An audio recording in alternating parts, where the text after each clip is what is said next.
Welcome back, everybody, to 3 Point Lines here on the Parlay. I'm your host, Luca Rosano, alongside my co-host, Noor Zainab, and we are back on this Tuesday to break down a six-game night in the NBA.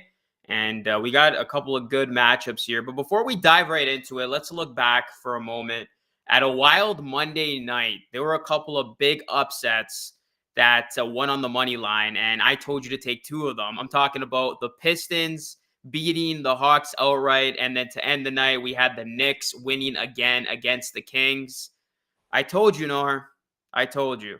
You were right, Luca. You were right. You knew, I don't know if you have like Dwayne Casey's phone number, if you're in contact with the Pistons, what's going on here, but the Pistons, Dwayne Casey, is he okay? Are they okay? Do they know the playoffs are out of reach right now? Because I'm not sure what they're playing for at this point, but they gave the Hawks such a tough task last night, and they held Trae Young to 14 points, with Cade dropping a game high 28. And do you know how I know God is real and karma is real? It's because Dwayne Casey got fired before the championship, but then he got handed the most anticipated number one draft pick in some time. And if that's not beautiful, like, I don't know what is. Yeah, it's crazy how they keep on winning. And like you said, these are nothing games for them, essentially. I mean, they're not going to be making the playoffs, but it really shows you how bright the future can be in Detroit. They have beaten a lot of good playoff caliber teams in the last couple of weeks. And this is a Pistons team. They're not going to be a joke for the years to come, especially if they can add another top tier talent in the draft. They do some things in the offseason. I really like the direction that squad is going in. The other game I wanted to touch on too was the Dallas Mavericks. I called this team a dark horse, and they're Yeah. playing really well right now. They got another fantastic win at home against a very good Jazz team. And Dallas, they're clicking on all cylinders. When we looked at that spread, we both thought it was too good to be true. And Yeah. we thought, could this be a trap game? But it wasn't. Dallas won that game pretty convincingly. Yeah, like Luca dropped 35 last night, and I feel like Luca any given night casually can give you 30 plus no matter what. Bogdanovich on the Jazz was the only one that cracked 20 for the Jazz, and he only had 21 points. I don't know, like if this game, obviously we know the Dallas Mavericks are really good, and Luca is the guy that's going to lead that team, but do you think last night was more about the Jazz and their struggles or the Mavericks and just how good they are? Because I'm now wondering, do the Jazz really have those off-court issues that are now trailing on the court? Because they have not been the team that you have thought they would be the past couple of years. I think it's a bit of both. I think Utah isn't as dominant as they were last year, and nobody's really putting them on their radar for a reason. I don't think this is a team that is going to make a deep playoff run, but they're still very talented, and you cannot take them lightly. But at the same time, you got to put a lot of respect and show a lot of love to what the Mavericks have been doing. This is Yeah. a team that has completely overturned their issues. They have played incredibly post Porzingis trade. You look at what a guy like Dinwiddie means to Luca playing as that true number two. He has been playing so well. Some of those other guys stepping up. The defense has been on par. You look at another guard like Brunson, his play has been elevated. And then Luka Doncic, I think his play has just went up to a whole new level. He's been playing like an MVP. He looks like an MVP caliber player right now. And Dallas, they're just clicking. Jason Kidd has those guys playing hard. And I don't care who you are in the West or even in the East right now, you do not want to play the Dallas Mavericks with the way they're going. Absolutely not. And everyone who was making fun of the Mavericks after that trade, including myself, I bite my tongue every morning. We're losers. Like this is what they wanted, and they're making the best out of it. Dinwiddie is exactly what Luca needed, and I feel like the what why that works so well is because no one was really able to take the pressure off of Luca, not just by opening him up for spacing, but also just handling the ball. And that's what Dinwiddie can do here and let Luca relax, even just be a shoot and catch guy if he wants to some nights. And that's what they've been doing. And then also last night, Luca, Philadelphia beat Chicago. And right now, the Bulls are 0 of 14 when facing a top three seed in either conference. Are they frauds or is it too early to say? Yeah, they're looking very fraudulent right now. I would classify them as frauds. I would. That's a big Ooh, number. Numbers it is. don't lie, It and is. Yeah. that's telling. If it was over the course of 3 or 4 games, or even 5 games, I would say okay, let's cut this team some slack. But you're talking about Mhm. 14 games that they have not been able to beat a top three team and a team in Philadelphia that has owned them. I don't think Embiid's ever lost to Chicago, or like he's 10-0 in his last 10. I saw a crazy stat like that. Chicago really needs to find a win against a top team for people to invest in them. I know they've had their fair share of injuries, but so have everybody else. So have all the other good Yeah. teams, and they have had to figure it out. I mean, look at Miami. They're first place, and they haven't had a full squad all year. So you can't really use that excuse with Chicago. I think we are starting to see that this team is a very good middle team, but in terms of competing for a championship, I just don't see it right now. Like, Noor, if the playoffs start today, the Bulls would play the Celtics in the first round. Oh I boy. wouldn't take the Bulls to beat the Celtics. I would take the Celtics in that series, especially with the Celtics, how they've been playing. So the Bulls are starting to look like they could be one and done. I hate to say it, but numbers don't lie. If you ask any Eastern Conference fan right now, who do you want to face in the playoffs? What's your dream team in the playoffs right now?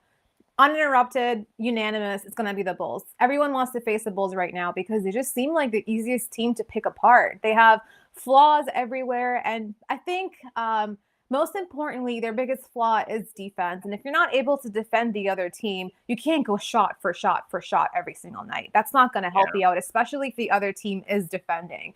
And yeah, you've said it. This team is not healthy. They haven't been healthy pretty much all year. But at this point, like, it sucks to say, but like if they do get healthy, how much better is this team really going to be that they are going to be a huge threat in the East? You see the Philadelphia 76ers absolutely just killing everyone out there with Harden, with Embiid, with Maxey in the lineup, and now with Ben Simmons hopefully coming back for the Nets very soon. East is just getting even more complicated. So we'll see what happens. And I also want to mention from last night, the Lakers did not have LeBron James playing, Luca, but they still lost to the Spurs. We were wrong, and the Lakers are still not getting it on right now. I think it's safe to say that they might not even make the playoffs at this point. What do you think?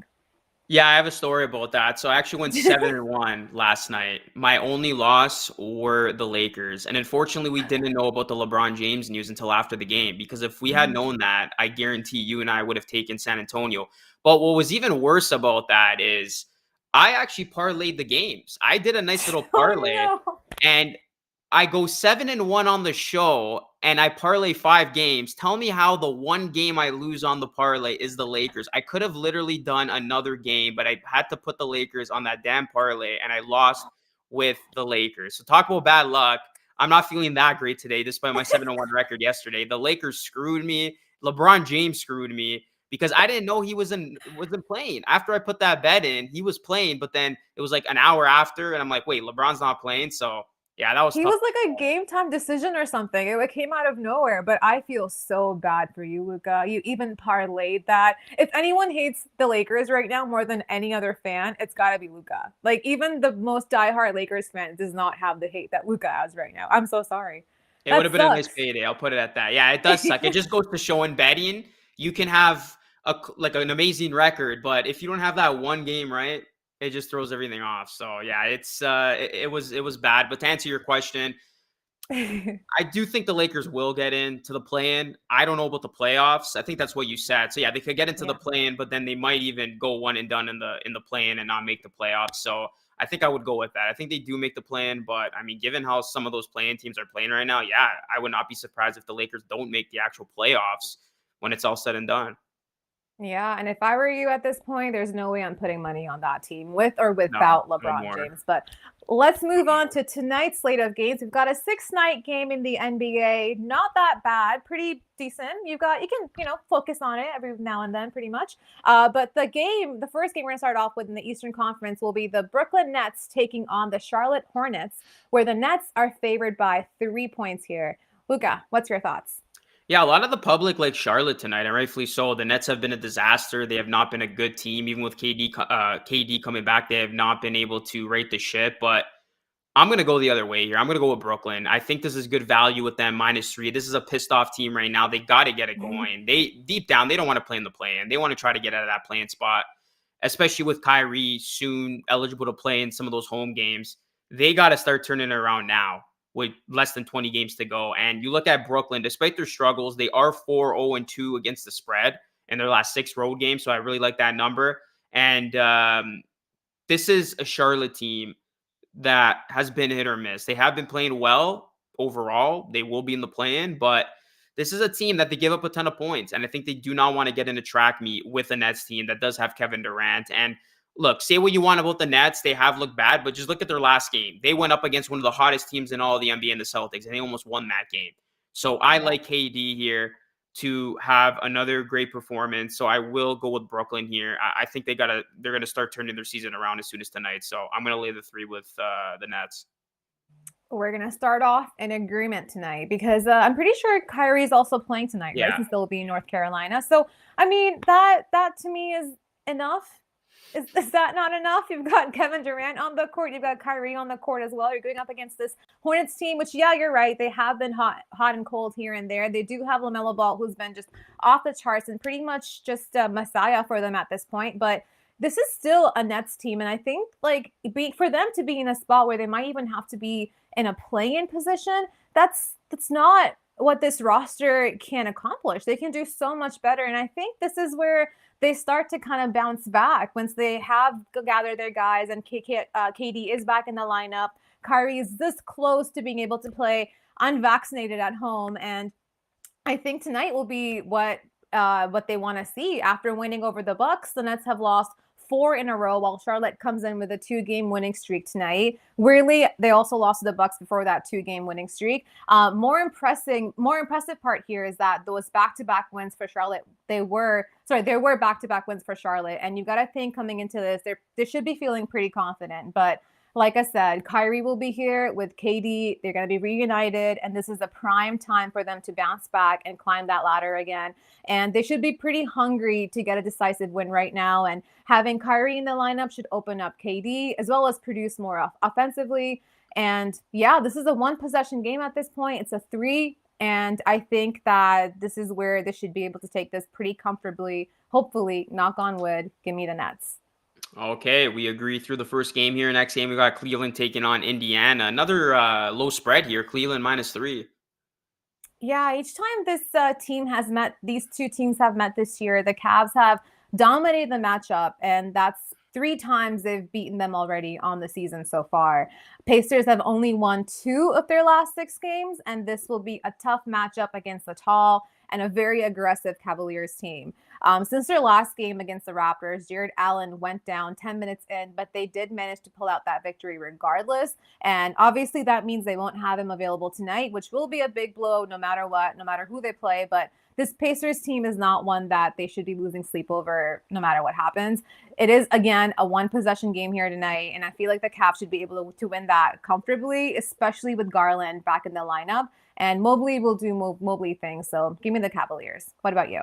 Yeah, I'm surprised the spread is as low as it is. It leads you to think, could this be a trap, or does, the odds makers know something that we don't know? But I'm not going to fall into it. I think the Cavaliers are back on track. They got some key pieces back. They're coming off of a nice win over the Raptors on Sunday, and the Pacers have only won 2 of their last 6 games. So this has been a team that they have not played well, especially when they're at home. And like you said, the Cavaliers have owned this season series. So I expect a lot more of that to take place. Cleveland is trying to remain in the top 6. They know that, the Raptors are only a couple games back, although that win over the Raptors on Sunday was big insurance policy for them. So they're going to look to, finish this season out strong, ensure themselves a playoff spot. So they got to beat teams that they got to beat. And this is one of those teams. So expect Cleveland to come out with an inspired effort. I'll lay the 3 here as well. Yeah, you said it best. This is the time for all these teams to just climb that ladder and solidify themselves in the playoff positions, because what is it? The month after? It's playoff That's time? coming up. Pretty much, right? All right, let's move on to the other game of the night. We've got the Phoenix Suns taking on the Orlando Magic, where the Phoenix Suns are favored by -6. Luca, who are you riding with here? Yeah, a little bit of a surprise spread here. Anytime you see Phoenix and Orlando, you're thinking in your head, okay, this is going to be like a 20-point spread. It's only -6, and obviously Booker and CP3 won't be out there, but Phoenix almost beat Milwaukee, who had all of their top guns on Sunday. So I'm going to go with Phoenix here. I think they're going to do enough to win by at least 6. I mean, Orlando hasn't been playing much better. They're 3-2 since the All-Star break. They did have a couple of upset wins. Most notably against the Raptors, but then they were blown out by the Grizzlies on Saturday. So I think they'll come back to reality here. They have struggled as an underdog, 6-19 against the spread as a home underdog. And even with Booker and Paul, I think guys like Aiden, Crowder, Payne will all have big games. And I was really impressed with the way that team fought against a Bucks team. That was closer than what I thought it was going to be. So I Mhm. think the Suns will be able to buckle down defensively as well. This will be a low scoring game, but ultimately I think Phoenix will win by at least 6 or more. Yeah, I think so too. I think Vegas is learning their lesson so far with these little spreads, but it is really surprising to see Suns in there with anything less than 10, to be honest. Yeah. There, you mentioned it. There will be no Chris Paul or Devin Booker available for this Suns game tonight, but the win by 1 to the Knicks will be the reason for this close-ish spread, I believe, and that loss to the Bucks that you just mentioned. But you said it too. It was a pretty triumphant loss for a team that had no Booker, no CP3, and they lost to the defending champions who they took to game 7 last year. So, yeah, it should be a pretty easy game for someone like them. And I think against this Magic team, for someone like the Suns, who is just, they're used to winning, they're used to experience, it probably is really easy to lose motivation against this basement dweller of the East. But I think this is where the role players start to bounce back and they want to shine and get ready for the playoffs. You mentioned it, Campaign, Bridges, Ayton, they're also in the lineup right now, and it should be enough against this Magic team that's pretty much also just done for the season. So I'm going to take the favorites here as well at -6. Okay, this is going to be a good one. One of the best matchups of the evening. Pelicans Yeah. taking on the Grizzlies. Pelicans have looked a lot better since the All-Star break, but they are going up against one of the best teams overall in the Grizzlies, who are second right now in the West. Can we talk about how the small market teams are thriving right now? Between these two and the Timberwolves, like, just look at the West, I guess, right? Like, you're able to see all these young guys, all these young teams with these young fan bases actually able to support their guys over wins and get the Showtime spots for the nights and have anchors talk about them the next day. And it feels great. Like, we're Raptor fans here. We barely get talked about. So to be able to see, like, I covered this game for my show tonight because I was just like, this is going to be the game of the night for me. Yeah. Watching Ja Moran go up against McCollum and Brandon Ingram, who's literally coming back into his groove, it's going to be such a good time. But yeah, as far as this game tonight goes, Pelicans are coming off a huge victory over the Jazz where they entered as underdogs for that matchup, but they ended up blowing out the Mormons. And I mentioned BI, he's finding his groove again. He's dropped 38 in an OT loss to the Joker, and taking them to OT and doing what they did against that team, I think just speaks to their performance and their competition moving forward. And CJ McCollum has been the spark they needed. He jumped off that ship for the Blazers. Not sure how he felt about that back then, but I'm sure right now he's feeling pretty good about themselves. But tonight, I think will be the Grizzlies and Ja show. Last time these teams met, Ja wasn't on the floor, but the Grizzlies still took the W, and they did not have McCollum at the time, but I just don't think he will be the answer to stop Ja or slow him down at the very least. Both are great teams. It'll be a great match. You should watch this tonight, but I think Grizzlies here have been a well-oiled machine for way longer, and they should be able to win this with the best player on the court tonight. So give me the Grizzlies. What about you? Yeah, I was torn about this game. It could go either way, but I'm going to put stock into what the Pelicans have been doing. I'm actually going to take points here. Ooh. I think there's value with this. I know Memphis has been one of the best teams overall covering the spread, but this Pelicans team, they've really impressed me with how they've been playing since the All-Star break. They were beating teams Mhm. by 30 plus points, like you said. They were able to beat the Jazz when they were underdogs, and they almost beat the Nuggets. That game had to go to overtime for them to lose to Joker and that squad. You look at the Pelicans, they have been making teams play at a slower pace, especially since the All-Star break. And I think they can try to at least slow down this offensive attack that is the Memphis Grizzlies with Ja Moran leading the way. And the Pelicans, they allow just 116.3 points per 100 possessions, which is actually second best in the NBA. The number one best team is the Milwaukee Bucks with that category. And I Mhm. think Ja is definitely going to give this team a boost. Like you said, last time he was in playing and they were still able to win. But I think the circumstances have changed. I think this Pelicans offense has shown since the All-Star break, they can keep up with the best of them. They got enough offensive firepower to make this a fun, entertaining, high-scoring game. So I will take the points. I think this will come down to the last couple of possessions. So yeah, give me the Pelicans. I think we're in for a good one. I agree with you. I think at this point, like, this is going to be the game of the night. We already kind of talked about it. And whoever wins and comes out with this, he will be crowned the winner of the night. Like, going up against the Pelicans team that's super hot right now, like beating the Jazz like that is a pretty statement win for me. And then the Grizzlies have just been the Grizzlies anyway. So Yeah. we're all in for a treat tonight. But Let's move on to the Milwaukee Bucks taking on the OKC Thunder tonight, where they're favored by -13.5. Big spread. Yeah, big spread. I mean, one of the consistent themes on the show is going with the home underdog. I got to go with OKC here. I really do. I mean, I know Yeah. this is such a mismatch. They're hobbled, they're banged up, whatever you want to say. The Bucks are coming in healthy. Obviously, they flexed their muscles on Sunday against the Suns, but OKC, they're still very respectable. 16, 12, and 4 against the spread at home this season. And more impressively, they're 28, 22, and 4 against the spread overall. This is one of the best teams at covering the spread. They're not one of those bad bottom feeding teams that they just give up. They have been consistently covering the spread, it seems, all season long. So I could see this being a case where Milwaukee gets out to a big lead, or they have a big lead going to the fourth. They rest some of their key guys like Giannis and Middleton, or those guys don't take this game seriously.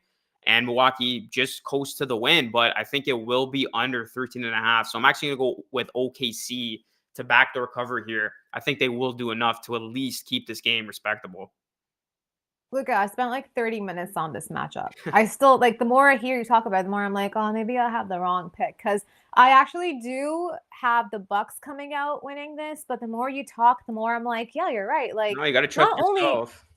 yeah, I was checking myself. Not only is like you mentioned, the OKC are not only a really good against the spread team, but Bucks are really inconsistent as of 2022. They haven't been the team that you can really put your money on or rely on them. Yeah, granted, they have won what, like the past 3 games, 4 games, whatever I believe that is. But at this point, the two of them were from double-digit wins, and one was only by 10. And this one is what, like a 14-point spread. So at this point, you're thinking to yourself, yeah, Bucks can win this. Sure, they can win this, but can they win by 14 points? And I'm deciding on camera, live air right now. But you know what? I'm going to ride with OKC. I'm going to go with the OKC just because we're going to have some spice and some mix and some disagreements here. Who knows what happens? My score will take a hit, but we'll see. Thunder are a tough team, like you mentioned, because they just don't want to lose. They're like they lost by they went against the Jazz and they almost had 30 against the Wolves, but they got a win over the reigning MVP. It makes no sense to me. And going up against the Bucks, who have been cruising since January, it's just a hard pick against the spread. They don't have Favors, Giddey, Jerome, Williams, Dort. They're all pretty much out tonight. So at this point, you're just asking yourself, can Shea be the difference maker for 14 points tonight? And I'm just going to put my money on Shea tonight. So Shea, if you're listening, please win by 14 points. Let's see if they can, please don't win by 14 points. Let's see if the Bucks can cover the spread and keep that lead going. And I think with Giannis in the lineup, with Drew there, with Middleton, they should be able to get this out by 14 points. So I'm going to ride with the Bucks here. Clearly, I'm still struggling with this. Yeah, I was gonna say, what is your pick? I don't know. You literally made two compelling arguments for both teams. So I'm saying they're like, okay, so who's she going with here? You know, when you're like writing a number, but you do it 2 ways so that it can be taken in anyway. That's what I'm doing tonight. So that even if they lose, they still win for me. So for the record, you're with the Bucks. We're disagreeing here. I'm with the Bucks Okay. tonight. I'm with the Bucks tonight. Okay. Well, at least we cleared that. That's funny. Okay, next game and the final game of the night. We got the Clippers taking on the Warriors. The Warriors are 5.5-point favorites here, and they're getting some of their top guys back. Will that be enough to get them a win by at least 6 or more? Yeah, Warriors sat everyone last night against the Nuggets, and they lost by 7 points with Moody and Poole each dropping 30 and 32, which is really nice, actually. And they will have Clay back tonight, as well as Curry, as they take on the Clippers at home. I think being at home should help. Having the Splash Brothers back should help as well. And the young guys who dropped 30 piece last night should be thriving off the confidence and bring that into tonight's game. Clippers lost it to the Knicks, and just like that, they lost all my respect too. And I think that this is where the Warriors bounce back, especially after the brothers they have gotten proper rest after last night's night off. And with the spread being an equivalent of what, like 2 threes at this point, you just need one of each, Curry and Clay, to take it, and they should be able to win this tonight. So give me the Warriors. What about you? Yeah, I think them resting was a classic case of taking 1 step back to take 2 steps forward. I think this is going to be a spot where they do get back on track. I think they just needed a game to just sit out, relax, think about where they're at in the season, and just regroup and get back on track. And This is a Warriors team that will be getting Curry, will be getting Thompson, will be getting Wiggins back, and they'll be taking on a Clippers team that they've been struggling to score the basketball lately. I know they've been doing a great job overall without their two superstar players in Kawhi and Paul George, but the Clippers still have one of the lowest ranked offenses in the league, coming in 25th with an average of 107 points. So this is a spot where the Warriors, being at home, should take advantage of outscoring the Clippers. This should be a spot where their offense just goes ballistic. The Splash Brothers should have a big game. The defense should look a lot better. And for Golden State Warriors fans, they're hoping this is the game that gets them back on track with Draymond Green waiting in the wing to return to the lineup. So I do like the Warriors tonight as well. I think they will cover the spread here. Yeah, seeing as low of a spread for a Warriors team going up against a Clippers team with no superstars is kind of crazy to me, but we'll see how everything pans out tonight. We have a 6-game night in the NBA. You just heard myself, Noor, Zainab, and Luca Rosano's picks for the night, as we have dissected each and every game with our favorite picks. Let us know if you like it, dislike it, what your thoughts are, if you think we suck, if we're good. Any kind of comments appreciated, and we can't wait to see you again every single day at 3 p.m. and we cover every single night's picks and the NBA games. Take care and see you tomorrow.